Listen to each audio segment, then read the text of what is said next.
সম্মানীয় শ্রোতা ভাইরা, আজকে আমি হযরত নিজামউদ্দিন আউলিয়ার জীবনী থেকে কিছু আলোচনা করতে চাই। আপনারা জানেন হযরত নিজামউদ্দিন আউলিয়া রাহমাতুল্লাহ আলাইহি এশিয়া মহাদেশের ওলি আউলিয়াদের মধ্যে শ্রেষ্ঠতম একজন। হযরত নিজামউদ্দিনের আসার পূর্বে মুসলিম জগতে যেসব কুসংস্কার প্রবেশ করেছিল, তিনি সেসব কুসংস্কার দূর করে জনগণের কাছে সত্য রূপ তুলে ধরতে সক্ষম হয়েছিলেন। হযরত নিজামউদ্দিন আউলিয়া 536 হিজরি সনের 27 সফর বাদায়ুন নগরে জন্মগ্রহণ করেন। তার পিতার নাম শেখ আহমদ ও মাতার নাম বেগম জুলাইখা। হযরত নিজামউদ্দিন আউলিয়া রাহমাতুল্লাহ আলাইহি সাহেবের পিতা শেখ আহমদ সাহেব একজন কামেল বুজুর্গ ব্যক্তি ছিলেন এবং বড় ধরনের আলেম ছিলেন। শেখ আহমদ সাহেবের পিতা খাজা আলী ও তার শ্বশুর খাজা আরব বোখারার অধিবাসী ছিলেন। কোনো এক সময় ব্যবসা উপলক্ষে তারা বোখারা থেকে লাহোরে আগমন করে তারা বেশ কিছুকাল বসবাস করার পর সেখান থেকে বাদাউনে এসে তারা বসবাস করেন। এ বাদাউনেই হযরত নিজামউদ্দিনের জন্ম হয়। তিনি হযরতে আলী রাদিয়াল্লাহু তাআলা আনহুর বংশধর ছিলেন। কিন্তু দুঃখের বিষয়, নিজামউদ্দিনের বয়স যখন 5 বছর, তখন তার পিতা শেখ আহমদ আল্লাহর ডাকে সাড়া দিয়ে চলে গেলেন। হঠাৎ সুখের সংসারে বিষাদের কালো ছায়া নেমে এলো। স্বামীর মৃত্যুতে বেগম জুলাইখা শোকে অধীর হয়ে পড়লেন। তিনি স্বামীর মৃত্যুতে দিশাহারা হয়ে পড়লেও 5 বছরের বালক নিজামউদ্দিনের প্রতি সর্বদাই তার ভালোবাসার নজর বিরাজমান থাকত। স্বামীর মৃত্যুর পর ছেলের লেখাপড়ার গুরু দায়িত্ব ভার তিনি নিজের হাতে নিয়ে স্থানীয় একটি মক্তবে আপন ছেলে নিজামউদ্দিনকে ভর্তি করেন। তারপর প্রাথমিক শিক্ষা শেষ করে নিজামউদ্দিন উচ্চ শিক্ষা লাভের জন্য দিল্লি আসেন। সে সময় দিল্লি ছিল ইসলামী শিক্ষার প্রাণ কেন্দ্র। তখন নিজামউদ্দিনের বয়স 16 বছর। তখন তার সাথে তার মাও দিল্লি চলে এলেন। এ সময়ে দিল্লিতে বিশিষ্ট শিক্ষাবিদ হিসাবে মাওলানা শামসুদ্দিনের যথেষ্ট সুনাম ছিল। ইলমে ও ফজিলতে তিনি সেকালে সকলের শ্রেষ্ঠ বলে বিবেচিত ছিলেন।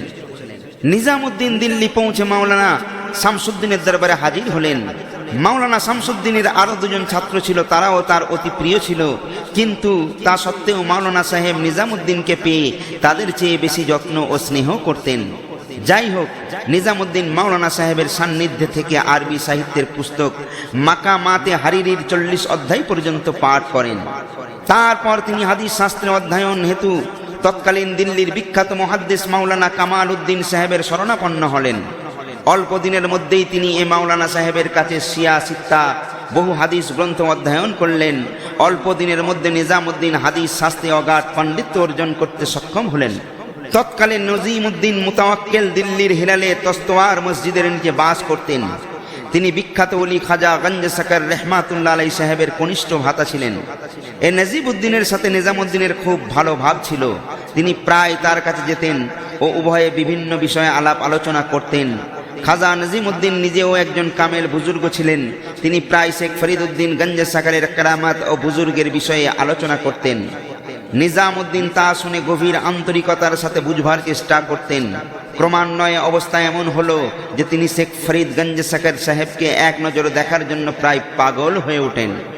অবশেষে 655 হিজরি 10ই রজব বুধবার তিনি হযরত শেখ ফরিদ উদ্দিন গঞ্জ সাকার রাহমাতুল্লাহ আলাইহির আস্তানায় গিয়ে উপস্থিত হন।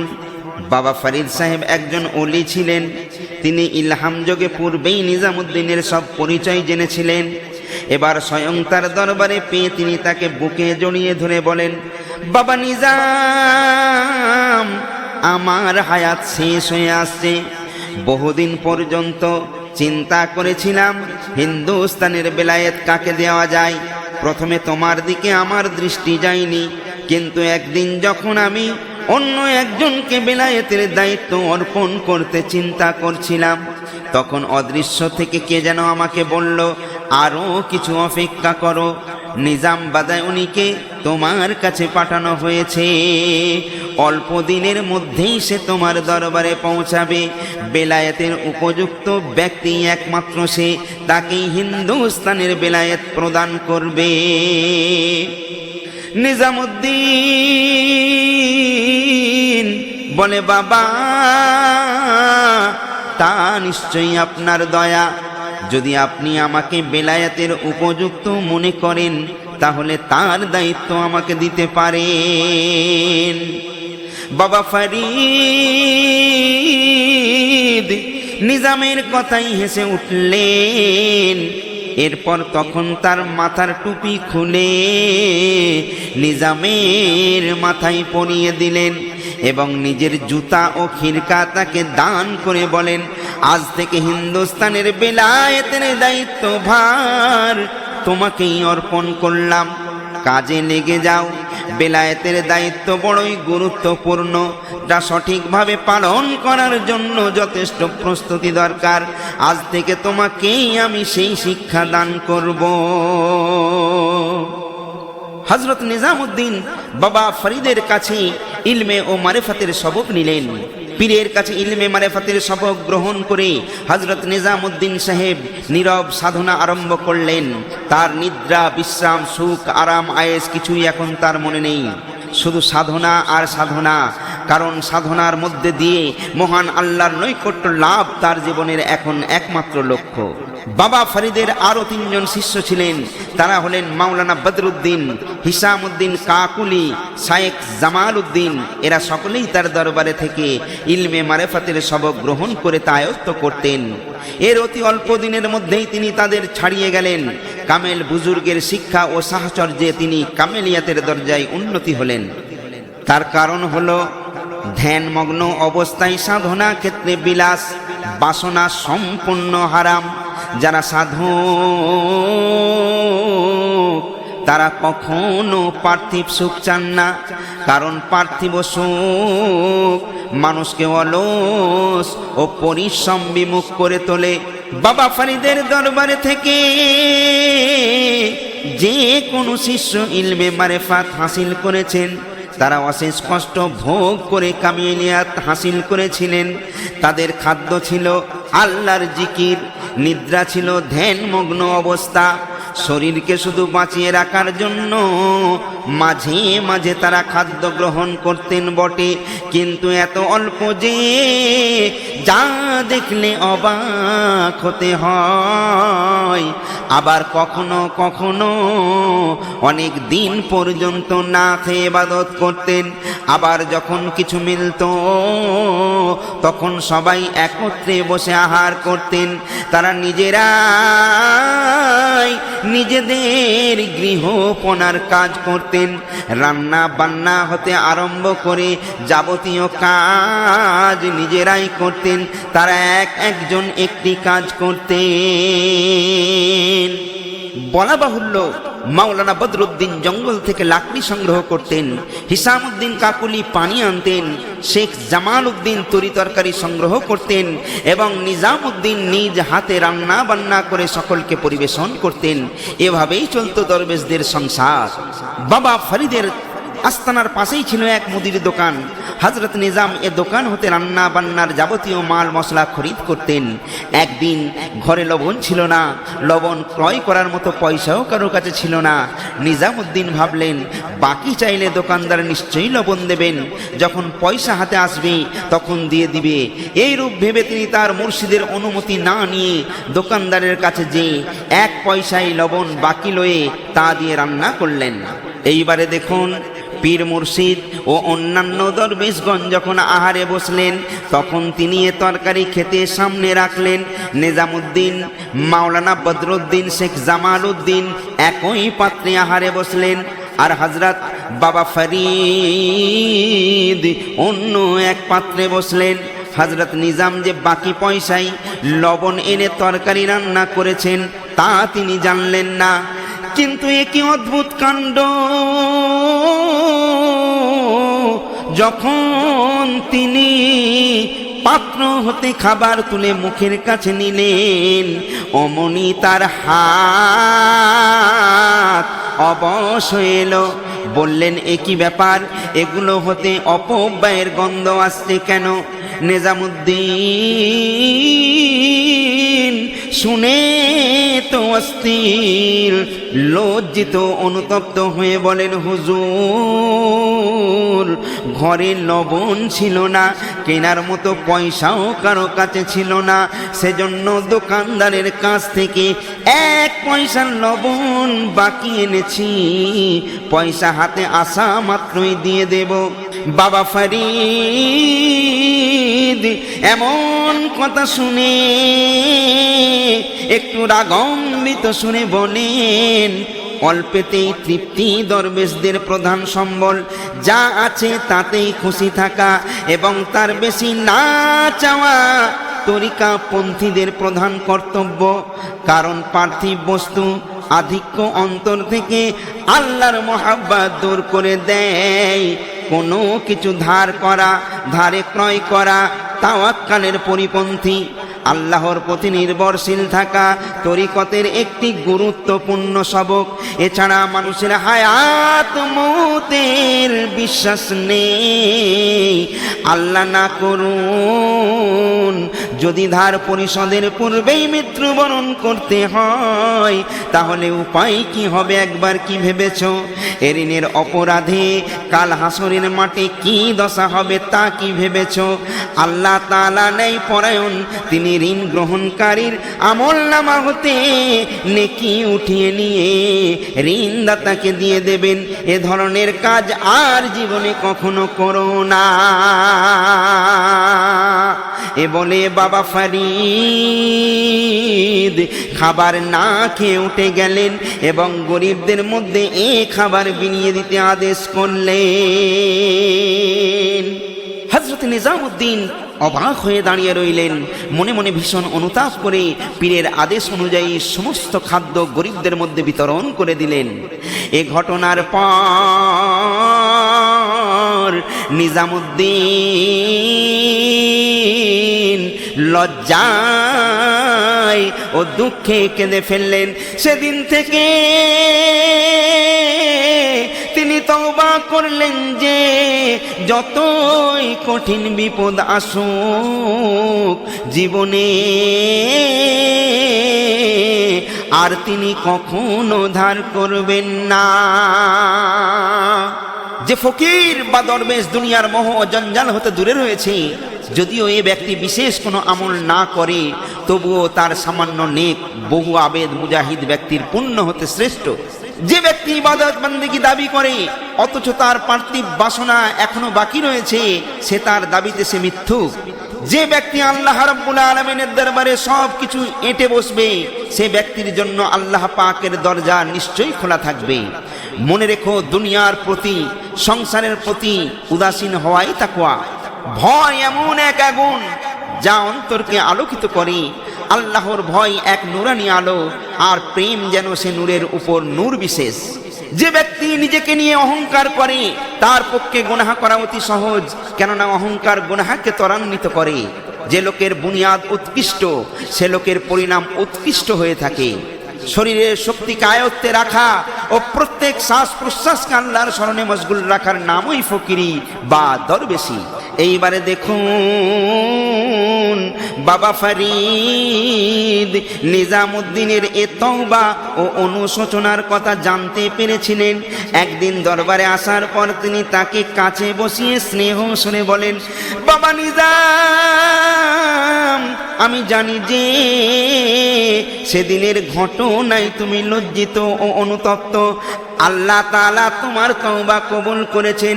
এ নাও আমার কম্বল। আল্লাহর রহমতে জীবনে আর কখনো ঋণগ্রস্ত হবে না। এ কম্বলটির উপর তিনি বসতেন। তিনি সেদিন সে কম্বলটিকে নিজামুদ্দিনকে দান করে দিয়েছিলেন। নিজামউদ্দিন বাবা ফরিদ সাহেবের অত্যন্ত প্রিয় শিষ্য ছিলেন। তিনি অত্যন্ত পীর ভক্ত ছিলেন। তিনি সর্বদা তার পীর মুর্শিদের খিদমতে নিয়োজিত থেকে তার নসিহত শ্রবণ করতেন। একবার শেখ ফরিদ তার সাথীদের কথা জিজ্ঞেস করলে হযরত নিজাম উত্তরে বলেন, তারা বিশ্রাম করছেন। বাবা ফরিদ শুনে মৃদু হেসে বললেন, তুমি চলে যাওনি কেন? একসাথে তোমারও তো বিশ্রামের কাজ চলতো। পীর সাহেবের কথাই এবার নিজাম চুপ রইলেন। তার নীরব ভাব দেখে বুজুর্গ কামেল আউলিয়া নিজামউদ্দিনের প্রতি খুশি হয়ে তাকে কাছে ডেকে নিয়ে বলেন, আসো বাবা নিজাম, আজ তোমাকে কিছু নসিহত প্রদান করব। এই বলে বাবা ফরিদ বলতে শুরু করেছেন, বাবা নিজাম, আল্লাহ তোমার প্রতি সদয় হন। ইলহাম যোগে আমাকে জানিয়ে দেওয়া হলো যে অল্প দিনের মধ্যে তোমাকে কামেলিয়াতের দরজায় উন্নতি করা হবে। অতএব শোনো, সর্বদা রোজা পালন করো। রোজা পালনে রিপু হতে দূরে থাকতে পারবে। রোজার আরো উপকারিতা হলো মানুষের দেহ ও মন আল্লাহর হিফাজতে থাকে। আল্লাহ রোজাদারকে গায়েবী ফেরেশতার সাহায্যে শয়তানের প্রতারণা থেকে বাঁচিয়ে রাখেন। আর শোনো নিজাম, নামাজ মুমিনদের জন্য মেরাজ স্বরূপ। যারা আল্লাহর সাথে সাক্ষাৎ করতে চায়, নামাজই তাদের সওয়ারি। 5 ওয়াক্ত ফরজ নামাজ সমস্ত ইমানদার মুমিনের জন্য ফরজ, তা অবশ্যই আদায় করবে। কিন্তু যারা আল্লাহ প্রেমিক, তাদের জন্য এর অতিরিক্ত কিছু করা দরকার। যত বেশি সম্ভব নফল নামাজ আদায় করবে, কারণ নফল নামাজে আল্লাহ পাক ভারী খুশি হন। আর শোনো, হজ মানুষের সকল গুনাহ নিশ্চিহ্ন করে দেয়। যার হজের নসিবে হয় তার কোনো চিন্তা নেই, আল্লাহ নিজে তার বেহেশতের জামিনদার। আর একটা কথা শোনো, দিল্লিতে গিয়ে তুমি একটি মুহূর্ত বিনষ্ট করো না। সর্বদা মুরাকাবা মুশাহেদায় লিপ্ত থেকো। সাবধান, এক মুহূর্ত বিনা কাজে ব্যয় করবে না, তাহলে আল্লাহর কাছে তার জবাবদিহি করতে হবে। আল্লাহর শুকর ছাড়া থেকো না। শোনো, হায়াত মৌতের বিশ্বাস নেই। মৌত কখন হয় কেউ বলতে পারে না। আল্লাহ পাক বড় দয়ালু, তার নেই দাতা আর দ্বিতীয় কেউ নেই। যে তার কাছে চাইতে জানে সেই পায়। সাবধান, কোনো কিছুর জন্য মানুষের কাছে হাত পেত না। যা চাওয়ার দরকার তা আল্লাহর কাছে চাও। আমি আল্লাহর দরবারে তোমার জন্য মোনাজাত করেছি, তার কাছে তুমি যা চাইবে তাই পাবে। মানুষের কাছে চাইলে কি লাভ হবে? মানুষের দেওয়ার কি আছে? সকল সম্পদের মালিক তো আমার আল্লাহ তাআলা। তিনি নিজ ইচ্ছায় কাউকে বঞ্চিত করেন না। তোমার জন্য যা বরাদ্দ করে রেখেছিল তা অবশ্যই তুমি পাবে। কোনো শক্তি তা ছিনিয়ে নিতে পারবে না। মনে রেখো, যার আল্লাহ আছেন তার সব কিছুই আছে। আল্লাহকে সম্মত করতে পারলে ইহকাল ও পরকালে কোনো কিছুর অভাব হবে না। তুমি যদি আল্লাহর পথে থাকো তাহলে আল্লাহ তোমার দিকে থাকবেন। অতঃপর দেখবে কোনো কিছু না চাইতেই তোমার কাছে হাজির হয়েছে। আমির উমরা ও ধনী লোকের সংস্রব যতদূর সম্ভব বর্জন করে চলবে, কারণ এরা প্রায় সকলেই দুনিয়াদার হয়। যদি তাই হয় তাহলে দুনিয়ার মোহ মানুষের অন্তরকে কলুষিত করে। অধিক সংখ্যক ধনী লোকের উপার্জিত অর্থ হালাল নয়, তাছাড়া এতে মন ও প্রাণ দুনিয়ার দিকে আকৃষ্ট হয়ে পড়ে। আমি দোয়া করি আল্লাহ পাক তোমাকে সকল প্রকার কলুষতা হতে পবিত্র রাখুন। আল্লাহর মহাব্বত তোমার অন্তরে স্থায়ী হোক, তা আল্লাহ রব্বুল আলামিনের উজ্জ্বল আলো উদ্ভাসিত হোক, তাই আমার কামনা। হযরত নিজামুদ্দিন আউলিয়া দীর্ঘ 7 বছর যাবৎ তার মুর্শিদ হযরত বাবা ফরিদগঞ্জ সাকার রহমাতুল্লাহ আলাইহির দরবারে অতিবাহিত করেন।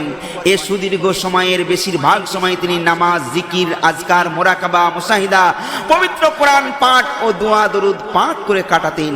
তবে মাঝে মাঝে পীর সাহেবের হুকুম নিয়ে তিনি তার মার খিদমতে উপস্থিত হতেন।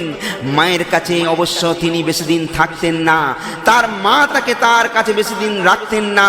তার মনের আশা, আকাঙ্ক্ষা, বাসনা, কামনা এ ছেলে কামেল ওলিয়ার সঙ্গে থেকে কামেলিয়াত হাসিল করুক, তাকে স্নেহের বন্ধনে আবদ্ধ করে রাখা এ সময় ঠিক নয়।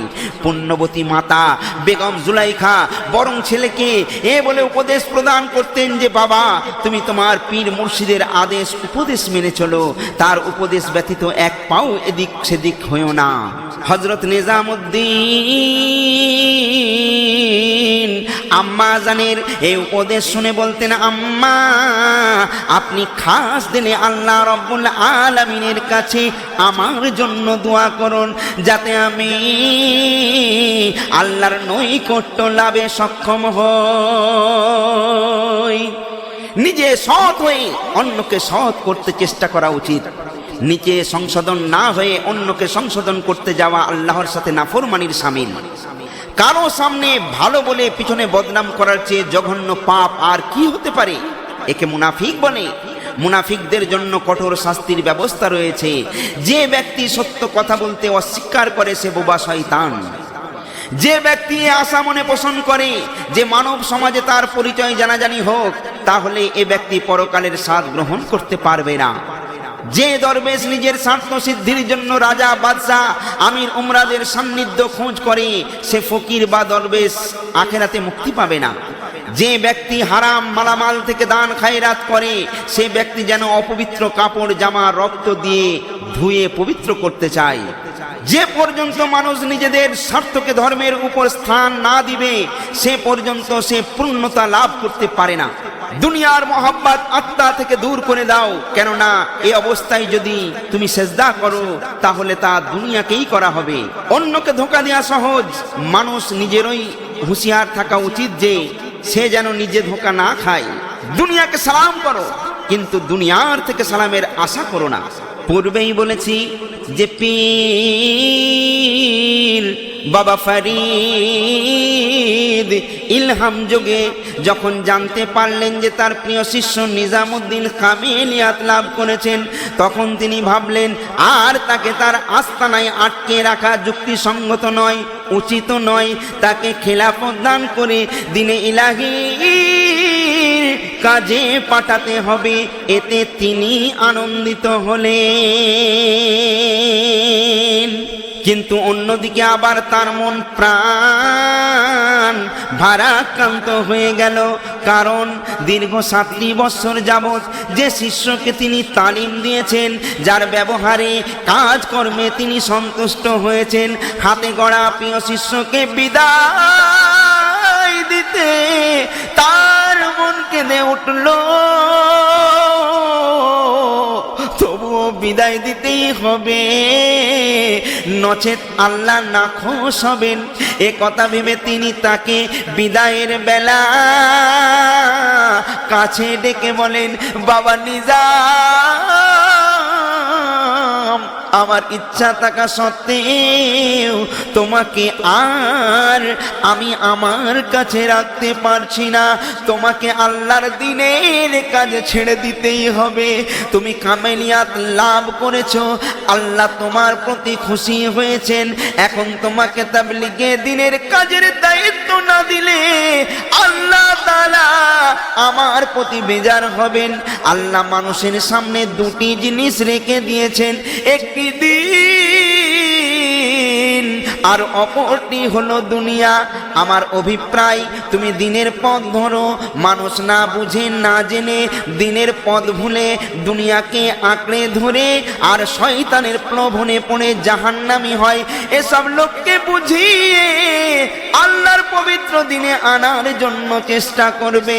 তুমি হিন্দুস্তান গিয়ে সেখানকার লোককে আল্লাহর পবিত্র ধর্মের প্রতি আগ্রহী করে ধর্মে আনার জন্য সাধ্যমতো চেষ্টা করবে। বাবা ফরিদ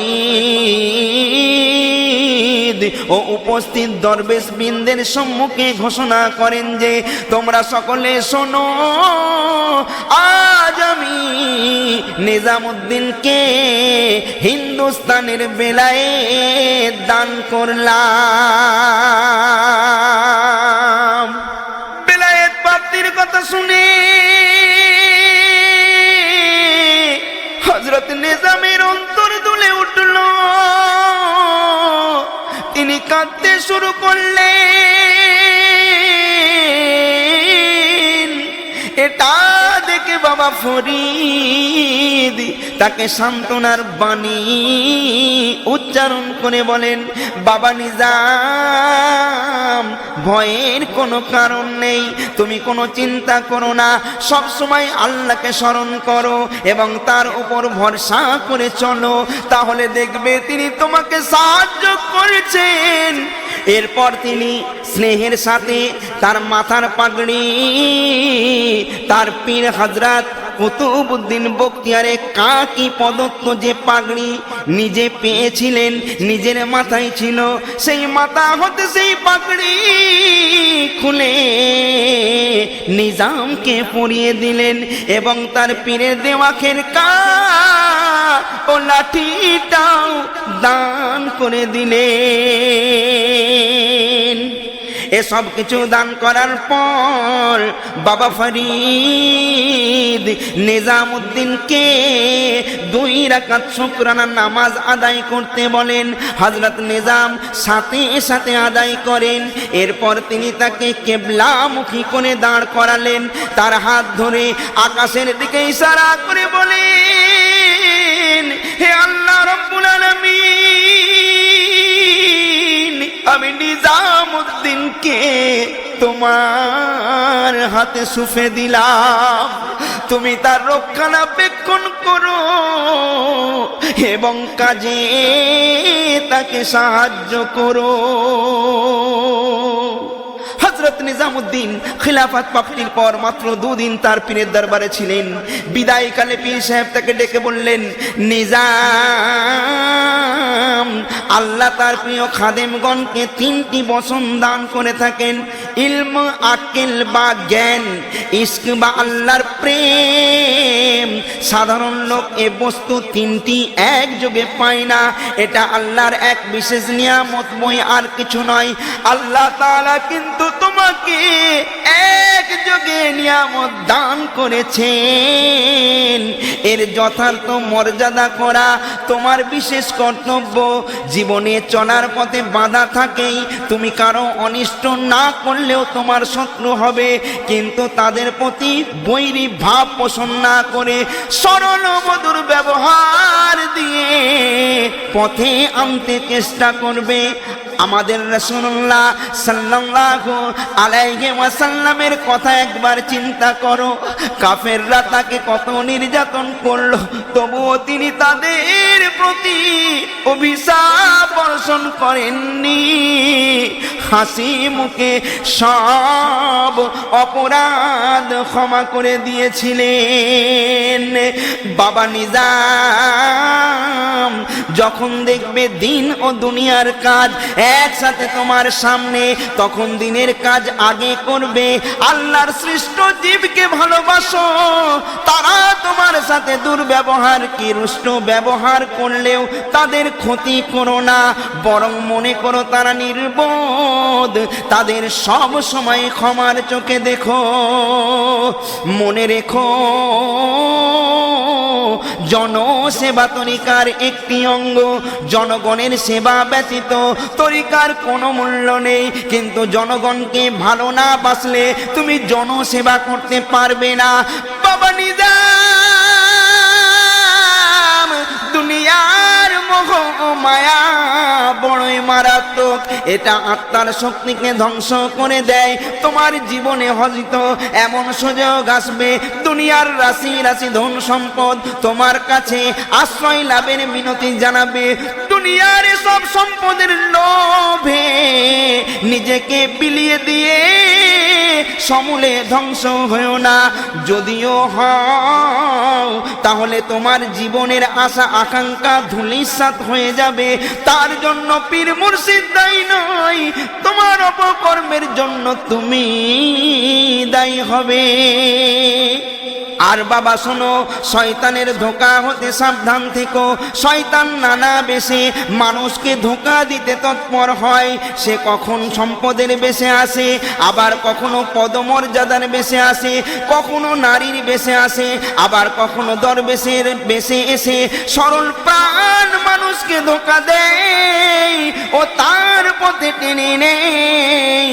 তুমি তোমার ইলম ও আক্কেল দিয়ে প্রতিরোধ করতে চেষ্টা করো। সন্দেহের কোনো কাজ করো না, সন্দেহের কোনো টাকা পয়সা গ্রহণ করো না। আমি তোমাকে সর্বশক্তিমান পরম দয়ালু আল্লাহর হাতে অর্পণ করলাম।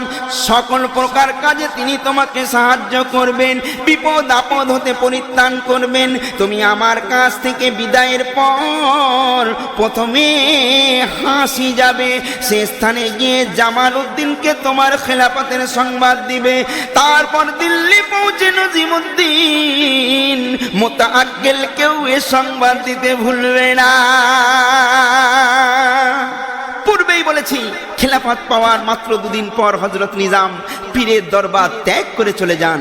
একেধারে কয়েকদিন হাঁটার পর নিজাম দিল্লি নগরীতে পৌঁছে যান।